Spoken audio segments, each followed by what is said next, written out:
SNP spokesperson Alan Brown. Thank you, Madam Deputy Speaker. It's interesting following the Minister who kept using the phrase industrial strategy without acknowledging that the previous Secretary for BEIS actually ripped up and abandoned the UK Government's industrial strategy. So there isn't an industrial strategy, there's just a series of ad hoc announcements and money and targets set that are arbitrary but doesn't actually have a coherent strategy that links it all together.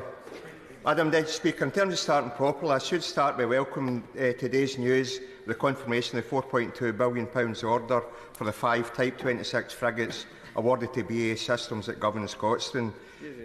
Ships that will now be built in the dry because BAE has been able to commit to the £200 million factory that was previously promised by UK Government some way back.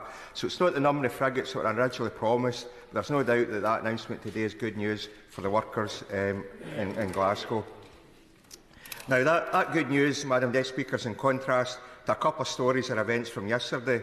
Firstly, in the Chamber, with the former DEFRA Secretary let slip, which many have been saying for long enough, and that's that the Australia-New Zealand trade deal that the Government signed is utter rubbish.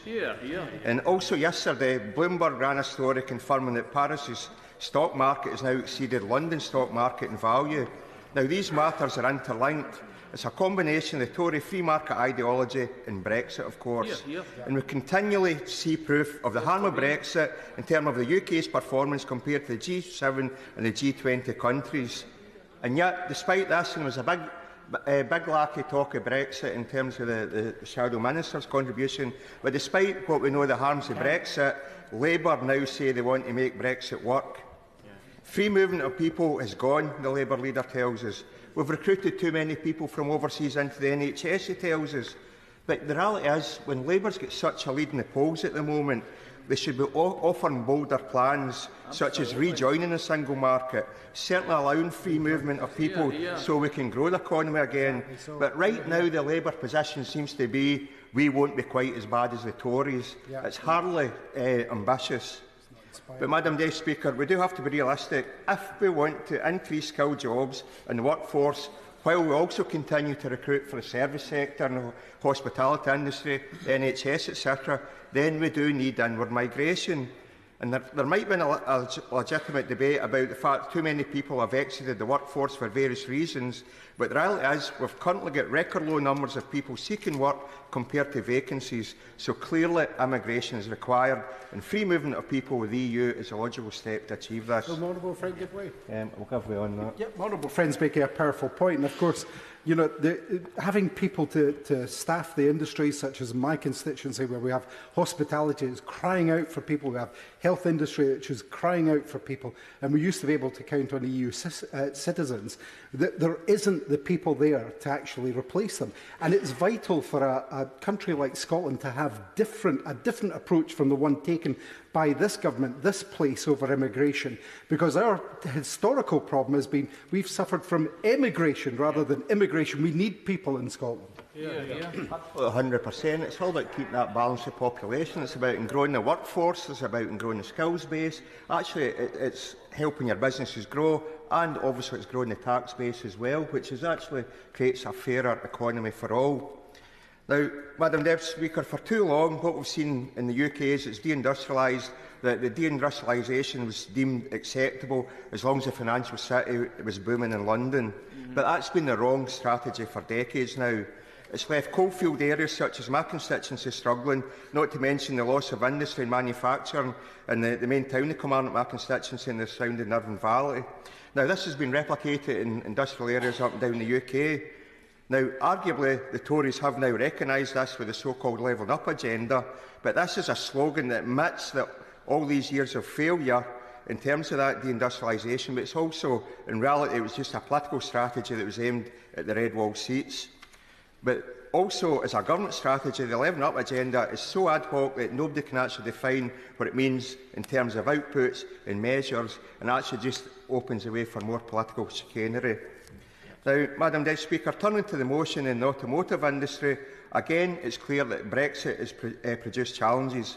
Additional paperwork, rules of origin which are going to become more challenging for the industry as time goes on. And according to the Society of Motor Manufacturers and Traders, despite recent increases in sales, the year 2022 is on course to be the weakest in car sales since 1982. A 40-year low in sales just as we move into recession in the UK and while we've got inflation at a 40-year high. When we look at car manufacturing, while we know there's been global supply chain issues and long lead-in times for parts, the reality is there's a drop in output in the UK compared to the rest of Europe, with only Germany actually suffering a bigger decrease percentage-wise in manufacturing output. And then if we look at wider industrial strategies in terms of car manufacturing and EVs, we need to look at the electric vehicle charging rollout. The government's got a target of 300,000 charge points installed by 2030. That means each year from next year onwards, 31,000 charge points need to be installed. And the reason for that is there's only 34,000 charge points installed at the moment. So if we're looking at the cumulative total that's installed at the moment needs to be installed nearly every year for 7 years to hit the target, then we know the government doesn't have a coherent strategy in place to achieve that. Now, do welcome the fact that battery car sales have increased as a market share, and plug-in vehicles now account for over 21% of new sales, but we need to make sure this lack of infrastructure doesn't create a stall in the sales and output of plug-in vehicles. And if we look across the water to small independent Norway, last year electric vehicles accounted for a 65% market share there, so that shows how far behind the UK really is. Will you give way on that? I'll give way, yeah. I'm very grateful to Morrison for giving way. Does he not agree with me that in both the case of Norway and in Scotland, which has double the amount of rapid chargers per head than England, including London, that it was that public investment by the government to get that going that has led to a much better system of chargers, and then bringing in the private sector as a way to go rather than starting private, as the UK government did? Absolutely agree, and you would expect when the Minister was challenged earlier on to welcome public-private investment partnerships, then hopefully the Minister over there will welcome that investment in Scotland. Absolutely. And how Scotland and Norway have shown how it can be done. Now, in terms of automotive, Madam Deputy Speaker, if I turn to the bus manufacturing sector, again, unfortunately, we've had a complete UK government failure. Now, just yesterday, the Times ran a story that only 6 low-emission buses out of the 4,000 promised by the previous Prime Minister, Ronald Friend, said have entered service in England. Of the £3 billion promised bus fund, 40% still remains unallocated. In terms of orders, only 341 have been placed out of that 4,000. So it's quite clear urgent intervention is required to get the manufacturing UK up and running. But even worse than that, the first Zebra contract was actually awarded abroad to China. There is no scope in the current tendering process to assess added value of UK content and community benefit that would actually help the UK manufacturing companies. So that is a complete failure of BEIS. Now, by contrast, the Scottish Government have led the way in this aspect. 300 buses have been delivered under the Scottish Ultra-Low Emission Bus Scheme, and almost the same again has now been delivered through the Scottish Zero Emission Bus Challenge Fund. But the reality is, Madam Deputy Speaker, companies like Alexander Dennis Limited really need to see more orders via UK government funding. And again, if they're talking about industrial strategy and promoting UK manufacturing, then they need to do something about getting these buses made by UK-based companies. Now, Madam Deputy Speaker, the motion also refers to net zero and creating jobs. Net zero literally has to be the future if we're going to save the planet. And net zero should be part of a just transition for the oil and gas industry.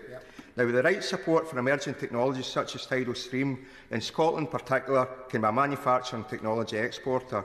Green hydrogen needs support in a much bigger way, given investments being made elsewhere in Europe. Now, in 2020, renewable sources provided almost 100% of the equivalent gross electricity consumption in Scotland, and that was despite the UK government effectively pulling the plug on onshore wind for a 6-year period. Scotland currently has the largest deployment of grid-generating tidal steam turbines, and there's potential for up to 11 gigawatts of electricity to be generated from tidal stream. Scotland's also leading the way in floating offshore wind. In terms of fixed offshore wind, ScotWind has the potential for over 20 gigawatts of offshore wind to be developed in the coming years. And with this, with the size of these wind farms being developed, there really is a chance of turbine manufacturing being established in Scotland, so it's critical all these permissions are put in place. But, Madam Deputy Speaker, also in Scotland we've got the paradox that Westminster holds all the levers of power in terms of main energy policy. The auction process and procurement rules all lie with Westminster.